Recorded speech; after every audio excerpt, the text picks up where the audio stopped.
বন্ধুরা, রমিউল ইসলামের বিরাট বড় জয় এই মুহূর্তের অত্যন্ত বড় খবর শুধুমাত্র পার্শ্ব শিক্ষকদের জন্য। এবং শুধু রমিউল ইসলাম নয়, পার্শ্ব শিক্ষকদেরও বড় জয় আপনারা বলতেই পারেন।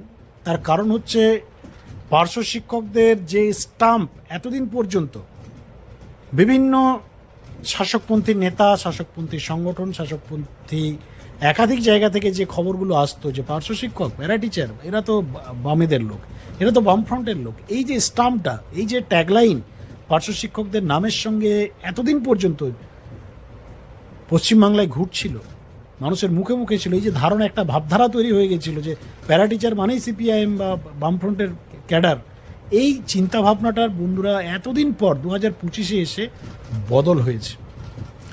আপনারা সরাসরি আমাদের স্ক্রিনে দেখতে পাচ্ছেন এই মুহূর্তে 23/7/2025-এর জাগো বাংলা, অর্থাৎ তৃণমূল কংগ্রেসের যে অফিসিয়াল পত্রিকা, সেই পত্রিকাতে পার্শ্ব শিক্ষক সংগঠন পশ্চিমবঙ্গ তৃণমূল পার্শ্ব শিক্ষক এসএসকেএমএসকে শিক্ষাবন্ধু শিক্ষা সহায়ক সমিতির যারা যে নতুন কমিটি তৈরি হয়েছে, রাজ্য কমিটি, সেই রাজ্য কমিটির নেতৃত্বরা 21শে জুলাইয়ের কর্মসূচিতে তারা পার্টিসিপেট করেছিলেন, সেই ছবি ফ্রন্ট পেজে দেওয়া হয়েছে,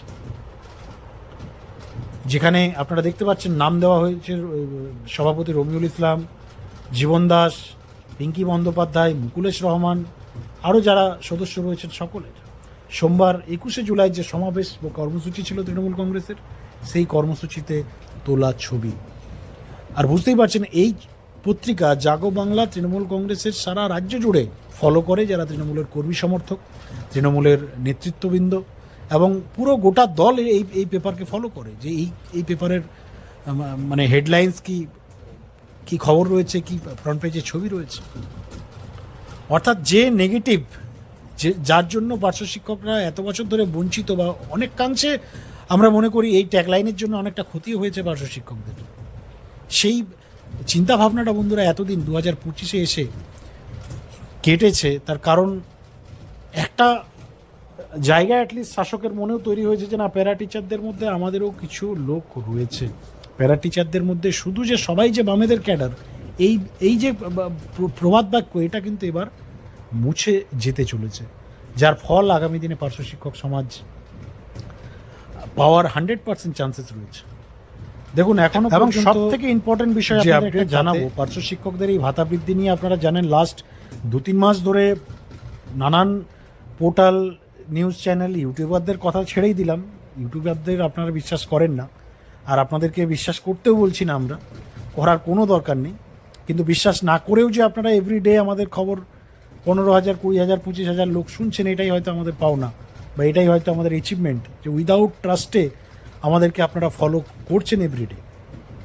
তো যাই হোক, সেটা একটা আলাদা পার্ট, কিন্তু যে বিষয়টা আপনাদেরকে আমরা মানে বলতে চাই সেটা হচ্ছে, দেখুন, শাসক দল তৃণমূল কংগ্রেসের পক্ষ থেকে, তৃণমূল কংগ্রেসের যে শাখা সংগঠন, তৃণমূলের যে নতুন কমিটি তৈরি হয়েছে, সেই কমিটির পক্ষ থেকে বা সেই সংগঠনের পক্ষ থেকে এতদিন পর্যন্ত রমিউল ইসলাম, আপনারা জানেন, আজ থেকে প্রায় 1 মাস আগে তার ফেসবুক পোস্ট আপনারা দেখেছিলেন, একটা সময় তিনি বলেছিলেন যে ফাইল বঙ্গোপসাগরের তলায় আছে।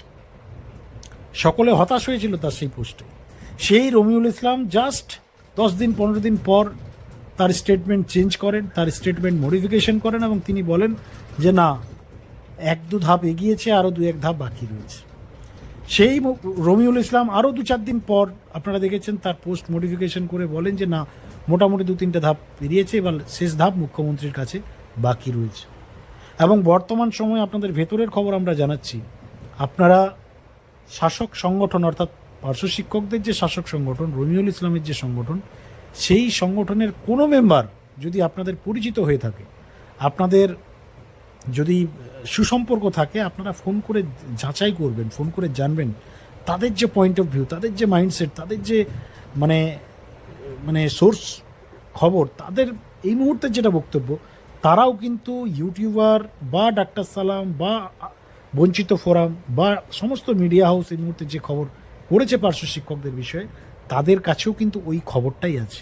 তারাও বলছে যে হ্যাঁ, এবার কিছু হতে চলেছে, এবার কিছু করতে চলেছে, এবার দল কিছু করতে চলেছে, দলের কাছে আমাদের বিষয় নিয়ে একটা পজিটিভ থিঙ্কিং রয়েছে। অর্থাৎ দল চেয়েছে যে এবার পার্শ্ব শিক্ষকদের জন্য কিছু হোক। এটা আমরা বলছি না, ডিএনএ বাংলা বলছে না, কোনো আদার্স ইউটিউব চ্যানেল বলছে না, এটা বলছে খোদ শাসক সংগঠনের নেতারা। আপনারা খবর নিয়ে দেখতে পারেন, সে এসএসকেএমএসকে হোক বা শিক্ষা বন্ধুদের যিনি রয়েছেন দায়িত্বে তার কাছেও আপনারা খবর নিতে পারেন। যারা এই দলটা করছেন, এই সংগঠনের যারা আছেন, মেম্বার রয়েছেন, তারা খবরাখবর নেবেন এবং তারপর আমাদের কমেন্ট সেকশনে জানাবেন যে আমরা ঠিক বলেছি না ভুল বলেছি। অর্থাৎ শাসক সংগঠনের পক্ষ থেকে কোনো নেগেটিভ আপডেট এখনো পর্যন্ত দেওয়া হয়নি। আগে নেগেটিভ ছিল, বর্তমানে পজিটিভ আছে তারও। অর্থাৎ যা সিচুয়েশন, যা সিনারিও, যা অ্যাটমসফিয়ার বর্তমানে রয়েছে পার্শ্ব শিক্ষকদের, তাতে ভেরি পজিটিভ আবহাওয়া রয়েছে। আর এই পরিস্থিতিতে সব থেকে যেটা মানে করণীয় পার্শ্ব শিক্ষক, যে তারা কি করবেন, সোশ্যাল মিডিয়াতে বিপ্লব করবেন। 21শে জুলাই পার হয়ে গেল, এখনও কিছু হলো না। এবার দুর্গাপূজা আসছে, সেটাও পার হবে, ডিসেম্বর আসবে, ভোট পেরিয়ে যাবে। দেখুন, গল্প অনেক হচ্ছে, কিন্তু করণীয় যদি আপনারা বলেন যে আপনাদের আন্দোলন করে বা রাস্তার বড় কর্মসূচি করে বা রাজ্য সরকারকে একদম আন্দোলনে জেরবার করে দেবেন আপনারা, সেই ক্ষমতা পার্শ্ব শিক্ষকদের নেই। সমস্ত চুক্তিভিত্তিক যদি একসঙ্গে নামে, তাও রাজ্য সরকারের কোনো যায় আসে না। সমস্ত সরকারি এমপ্লয়িজ যদি একসঙ্গে নামে, তাও রাজ্য সরকারের কোনো যায় আসে না। রাজ্য সরকার 2-3 দিনে একটা এই ধরনের আন্দোলন, কর্মচারীদের আন্দোলনকে ঠান্ডা করার মতো তাদের ওষুধ জানা আছে। একটা সার্কুলার, একটা অর্ডার যদি রাজ্য সরকার করে, শিক্ষকরা বাড়িতে ঢুকে যাবেন, সবাই কর্মচারীরা বাড়িতে ঢুকে যাবেন। আন্দোলন করার দেখুন মানসিকতা আছে, কিন্তু ক্ষমতাটা নেই। আর যেটা বাস্তব সত্য, সেটাকে বিশ্বাস করতে হবে। আপনি যুদ্ধ করার মানসিকতা আছে আপনার, আপনি জোর, মনের জোর আছে, কিন্তু আপনার কাছে কোনো অস্ত্র নেই। আপনি খালি হাতে 1 দিন 2 দিন 3 দিনেই পারবেন, তার বেশি আপনার দ্বারা পারবেন না। রাষ্ট্রের বিরুদ্ধে, একটা রাজ্য সরকারের বিরুদ্ধে, একটা সাধারণ সেক্টরের কর্মচারীদের যার ক্যাপাসিটি জাস্ট 50,000 বা 1 লক্ষ আমরা যদি ধরে নিই, 3 লক্ষ যদি টোটাল হোল কন্ট্যাকচুয়াল, বা 12 লক্ষ হোল টোটাল এমপ্লয়িজ পশ্চিমবঙ্গ সরকারের কন্ট্যাকচুয়াল পার্মানেন্ট যদি আমরা মিলিয়ে নিই, কিচ্ছু করতে পারবে না। একটা অর্ডার ঠান্ডা করে দেবে আপনাদের। তো যার ফলস্বরূপ যে পথে দাবি আদায় বর্তমান সময়ে অলরেডি, যেখানে কোনো নেগেটিভিটি নেই, যেখানে কোনো এই মুহূর্তে হতাশার কোনো খবর নেই, যেখানে সরকারপন্থী সংগঠন খোদ বলছে যে আপনারা ধৈর্য ধরুন, অপেক্ষা করুন, ভালো কিছু আসছে। তাই এই মুহূর্তে অপেক্ষা করাটাই সবথেকে উচিত বলে আমরা মনে করছি। রাস্তায় নামার অনেক সময় পাবেন, কিন্তু একটা বিষয় একদম মাথায় ভালো করে ঢোকান, মুখ্যমন্ত্রী মমতা বন্দ্যোপাধ্যায় যতক্ষণ না চাইছে আপনাদের কিছু হোক, ততক্ষণ পর্যন্ত আপনাদের ভাতা বৃদ্ধি করার কোনো অপশন নেই, কোনো রাস্তা নেই। কোনো কিছু করে আপনারা হাইকোর্ট, সুপ্রিম কোর্ট, নবান্ন অভিযান, বিকাশ ভবন অভিযান, অনশন, আন্দোলন, কিচ্ছুতে হবে না যতক্ষণ না নেত্রীর ইচ্ছা হচ্ছে। আর যদি নেত্রীর ইচ্ছা হয়, যদি মুখ্যমন্ত্রীর ইচ্ছা হয়, তাহলে এই কেন্দ্র সরকার, কেন্দ্রের টাকা, সমগ্র শিক্ষার প্রকল্প বন্ধ, যা কিছুই হয়ে যাক, মুখ্যমন্ত্রী যদি চান আপনাদের ভাতা বৃদ্ধি করবেন, তাহলে সেটাকে বাধা দেওয়া বা সেটাকে আটকানোরও কারো ক্ষমতা নেই পশ্চিমবঙ্গে।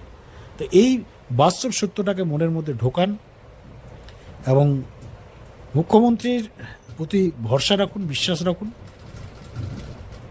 যদি মনে হয় যে না, কিছু হবে না বা কিছু হচ্ছে না, যদি সময় পেরিয়ে যায়, মুখ্যমন্ত্রীর কাছেই দরবার করতে হবে, মুখ্যমন্ত্রীর কাছেই যেতে হবে, রিকোয়েস্ট করতে হবে, বারবার তাকে বোঝাতে হবে, তবেই কাজ হবে। আদারওয়াইজ আর কোনো রাস্তা নেই। এটা আমাদের প্রেডিকশন।